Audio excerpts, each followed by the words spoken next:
রচনাদীপ, আপনি দল পরিবর্তন করার পরে বা আগে মানে মমতা বন্দ্যোপাধ্যায়ের সঙ্গে কি আপনার কথা হয়েছে ফোনে বা কোনোভাবে?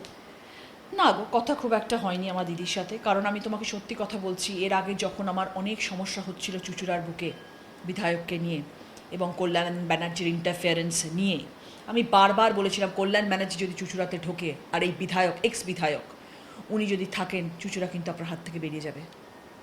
আপনি বহুবার, একবার নয়, বহুবার আমাকে দিদি বললেন চিঠি লিখে পাঠাও। আমি চিঠি লিখে পাঠালাম, পাতার পর পাতা চিঠি গেছে, কোনো কিছু হয়নি। আমি বললাম দিদি আমি চিঠি পাঠিয়েছি, বলে যেখানে পাঠানোর আমি পাঠিয়ে দিয়েছি। তুমি মুখ্যমন্ত্রী, তো উনি তো মুখ্যমন্ত্রী, আমি তো ওনার ভরসায় রাজনীতিতে এসেছি, আমি তো আপনাকে চিনি দিদি, আমি তো আপনাকে চিঠি পাঠাচ্ছি, আপনি কোথায় পাঠিয়ে দিচ্ছেন চিঠিটা? ক্যামাক স্ট্রিটে। ক্যামাক স্ট্রিটে তো ডাস্টবিনে ঢুকে গেল চিঠিটা, কেউ পড়বে না সেই চিঠিটা ক্যামাক স্ট্রিটে, পড়লো না তো। সেই মিস্টার ব্যানার্জি গিয়ে ওখানে ছড়ি ঘোরালেন, সেই এক্স বিধায়ক ছড়ি ঘোরালেন, কি হলো রেজাল্ট? কি হলো রেজাল্ট? আর যদি বিধায়ক আজকে জেলা সভাপতি, ওই এক্স বিধায়ক এখন জেলা সভাপতি, সেই এক্স বিধায়ক যদি জেলা সভাপতির যোগ্যতা রাখেন, তাহলে তাকে সিটটা দিলেন না কেন চুঁচুড়ার? তখন তাহলে সিটটা দিলেন না কেন? তার মানে কি আপনারা খবর নিয়েছিলেন ওনার কী কী কুকীর্তি? শুধুমাত্র রচনা বন্দ্যোপাধ্যায়ের সাথে ঝামেলা বলে নিশ্চয়ই আপনি সিটটা ওনার কেটে দেননি। আপনারা নিশ্চয়ই খবর নিয়েছেন, আপনাদের এত বড় একটা আইপ্যাকের দল কাজ করছিল, আপনারা এত বড় একটা সিস্টেম চালান, আপনারা নিশ্চয়ই রচনা বন্দ্যোপাধ্যায়ের কথায় অসিত মজুমদারের টিকিট কেটে দেননি। তাহলে আপনারা খবর নিয়েছেন যে সত্যিই তো এই লোকটা দুর্নীতিগ্রস্ত লোক, সত্যিই তো সাধারণ, আমাদেরকে বলা হলো প্রত্যেকটা বাড়িতে গিয়ে জিজ্ঞেস করা হবে যে অসিত মজুমদারের রিভিউ কী দিচ্ছে। সব নেওয়ার পরে সিটটা কাটা হলো ওনার। তাহলে তাহলে তো ওনার সম্বন্ধে খুব খারাপ রিভিউ পেয়েছেন বলে তো সিটটা দিলেন না, দেবাংশুকে ওখানে কি দাঁড় করালেন। তাহলে আজকে কি লোকটা একদম ভালো হয়ে গেল, তাকে জেলা সভাপতি করলেন, তাহলে টিএমসির কি সম্মান রইল?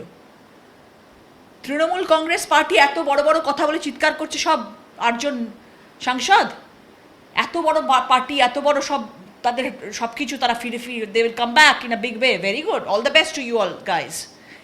তাহলে অসিত মজুমদার জেলা সভাপতি, সিটটা পেল না কেন লোকটা? কি ভুল করেছিল? এত বছর ধরে সে দিদির পেছনে লড়লো, হতে পারে আমার সঙ্গে তার বাকবিদণ্ডা থাকতে পারে, হতে পারে আমার সঙ্গে তার মনোমালিন্য থাকতে পারে, তাকে সিটটা দিলেন না কেন? এত খারাপ লোক ছিল তাহলে সে, আজকে তাকে জেলা সভাপতি করলেন। অভিষেক বন্দ্যোপাধ্যায়ের সঙ্গে সেভাবে ইন্টারাকশন হতো না? না, ইন্টারাকশন হতো না বলবো না, বাট যেহেতু দিদির সাথে আমার সম্পর্কটা খুব ছিল এবং দিদি আমাকে নিয়ে এসে আমি দিদির সাথে জেনারেলি কথা বলার চেষ্টা করতাম।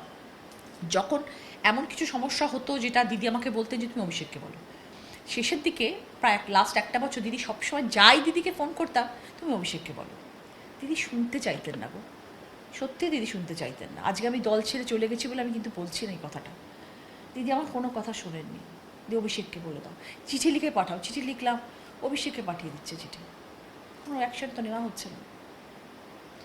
এবার আসি যে কল্যাণ বন্দ্যোপাধ্যায় বলেছে যে যেহেতু দল ছেড়ে দিয়েছ সেই জন্য তোমার দিদি নাম্বার ওয়ানও হাত থেকে চলে গেছে। তা দিদি নাম্বার ওয়ানটা কি এই দলের সঙ্গে কোনো যোগাযোগ ছিল বলে পেয়েছিল এত বছর? এটা ভালো প্রশ্ন।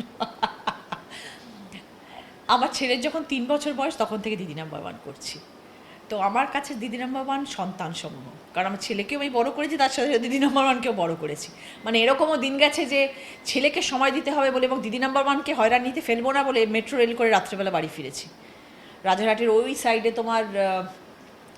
তোমার এয়ারপোর্টের কাছে শুটিং হতো, তো তখন ওখান থেকে ভাবতাম যে কী করে তাড়াতাড়ি পৌঁছবো, শুটিংটা তো 7টা অবধি করতে হবে, করে রাত্রেবেলা বোরখা পরে মেট্রো করে বাড়ি ফিরতাম। তো এই ফেসটা আমার দিদি নাম্বার ওয়ানের সাথে জড়িত।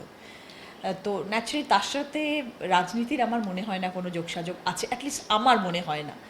এবার চ্যানেল বা প্রডিউসার বা ডিরেক্টররা কী ভেবেছেন এবং কী ভেবে কাজ করেছেন সেটা আমি বলতে পারবো না। দেখো, এবার এই যে রাজনীতির এই যে ভরাডুবি, এবারের এই যে হার তৃণমূল কংগ্রেসটা কিন্তু অনেক মানুষকে অনেক কিছু শিখিয়ে দিয়ে গেল, অনেক কিছু শিখিয়ে দিয়ে গেল।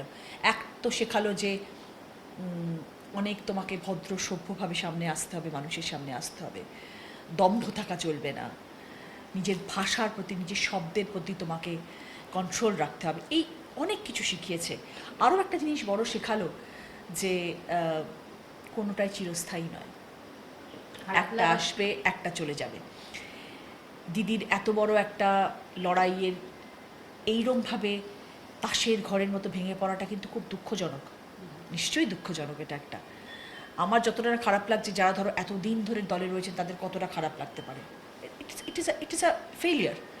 তো আসবে যাবে, দিদি নাম্বার ওয়ানও। আমি যদি কখনো ভাববো না যে আমি শেষ দিন পর্যন্ত যতদিন বাঁচবো আমি দিদি নাম্বার ওয়ান করবো, এটা কখনো হয় না, এটা কখনো হতে পারে না। একজন আসবে একজন যাবে, এটাই স্বাভাবিক, এটাই হতে পারে। কিন্তু তুমি যখন একটা জিনিস শেষ করবে না, এটা আমার নিজস্ব লাইফের এক্সপিরিয়েন্সে বলছি আমি তোমাকে সুচরিতা, যখন একটা জীবন কিছু একটা জিনিসের একটা ইম্পর্টেন্ট জিনিস শেষ হয়, সেটা খুব সুন্দরভাবে শেষ করলে সেটা খুব ভালো হয়। কোনো জিনিসের শেষটা এরকম হওয়া উচিত নয় যেরকমভাবে দিদি নাম্বার ওয়ানটা হলো। এটা এক্সপেক্টেড নয়। ছাড় তো আরামসে চেঞ্জ হবে, আসবে, অন্য কেউ করবে, ঠিক আছে। কিন্তু যেভাবে এটা এন্ড হলো সেইটা ঠিক হয়নি, সেটাকে আমি অ্যাকসেপ্ট করতে পারিনি।